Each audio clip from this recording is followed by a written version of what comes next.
שלום, כאן טל, זה ארתור. כן, זה אני. היום נעשה על סיקור על הפיירסטרייק. סיקור על הפיירסטרייק, כן. קודם, מה דעתנו?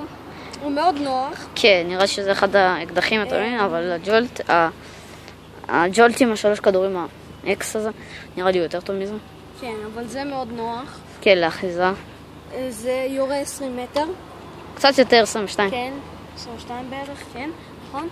והוא נוח, יש לו לייזר. למה זה שבור? לא שבור, פשוט נתקע שם איזה חלק. יש מצב שאני אעשה סרטון איך אני מתקן את זה. זה הלייזר. ויש לו טקטיקת רייל אחת, אתם יכולים לשים כוונת. לייזר, אם הלייזר שלכם לא עובד, אז תשימו את הלייזר של הריקון. אבל זה די דפוק. טוב, אז תסביר איך מתאינים. מושכים לאחור. אין לו פלנג'ר סיסטם, לא רואים אותו כי... אתם יודעים, מתאינים. לא צריך. נכון, כי כבר רואים שזה מאחור, אז... אל תראו כשאין בזה כדורים, זה הורס את הנשק. אז...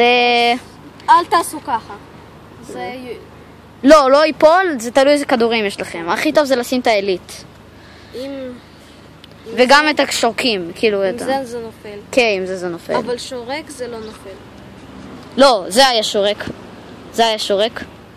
עם שורק זה דווקא כן נופל, עם סטרימליין זה לא נופל. לא בדיוק, כן, זה לא נופל. וגם עם הכדורי העילית זה לא נופל.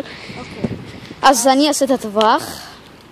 אתם מכירים את הטווחים שלנו, אז יש לך משהו להוסיף? אם אתם לא ראיתם את הסרטונים הקודמים שלנו, אז אתם יכולים לעשות סאבסקרייב ולהסתכל אותם.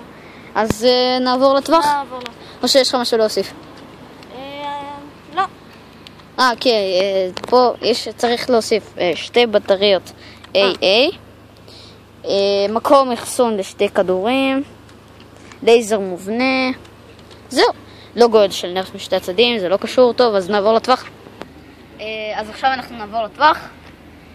זה סטרימליין, אנגל שוט.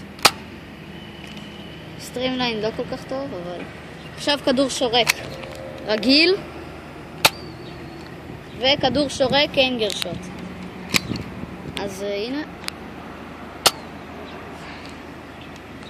טוב, אז עכשיו נעבור למדידה. הראשון היה 44. עכשיו זה היה הירייה הרגילה.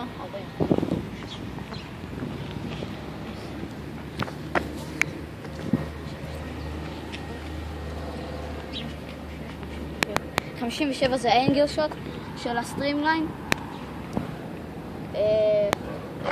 כמה? 57. 58, 59, 60, 61, 62, 63. 63 זה האנגל שוט של ה... טוב, אז תודה שצפיתם. אז תעשו סאבסקרייב, לייק. ונתראה בסרטון הבא שלנו. להתראות. ביי.